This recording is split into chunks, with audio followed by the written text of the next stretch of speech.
top tips if you plan to do some overnight fishing this winter. Number one rule, I was going to put it at the end, but I'm going to put it at the beginning. Never, ever, ever put your stove on to warm up your bivvy and fall asleep, because sadly, every year, people lose their lives through carbon monoxide poisoning. So as much as it might be tempting to get a bit of extra heat in that bivvy, never do it. But some of the things that you can think about, and whilst I'm not going to reference to budget, because I think you should just get the best that you can afford, are things like skull caps, over wraps, inner capsules, because they can add an extra layer of insulation, which are going to help keep you warmer. A ground sheet will make a massive difference too, because it will prevent a lot of that cold air coming up from the ground up into your bivvy. And for yourself personally, bring a spare set of clothes.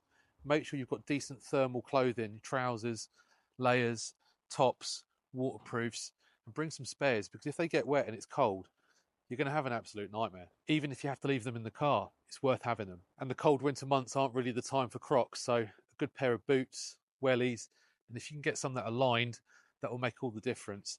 Layering up is really, really important. So a couple of pairs of socks, long johns under your jogger bottoms. If you're planning to cook and eat on the bank, make sure that you've got enough gas. Make sure you don't forget your supplies of food, because cold, wet and hungry, that is a trio of absolute disastrous consequences. And if you're anything like me, you'll know how good a chicken noodle soup is on a cold winter's fishing session. When it comes to your sleeping arrangements, make sure you've got the right layers in your bag. So if you've only got a 4-season bag, maybe bring an extra couple of blankets or something with you.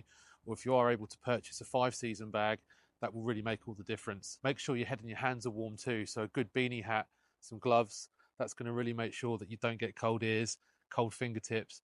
Obviously, there are different options for gloves. I've got some little Corum gloves that have got fold back fingers. I've also got some thicker Ridge Monkey ones as well. Both excellent, do a job, and make that time on the bank just that little bit more pleasurable. But the number one golden rule is to look out for your own personal safety. I'll go back to what I said at the beginning of the video. Never, ever, ever use your stove as a heater. Obviously, if you're going to make a cup of tea in your bivvy and it's in the day and you're not tired and you're not going to fall asleep, then yeah, you're in control. But never be tempted just to leave it on low and go to sleep to keep yourself warm, because sadly, that has one consequence. If you are planning on doing some day sessions or night sessions over winter, I hope those tips helped. And if you've got any of your own, please drop them in the comments, because I'd love to read them.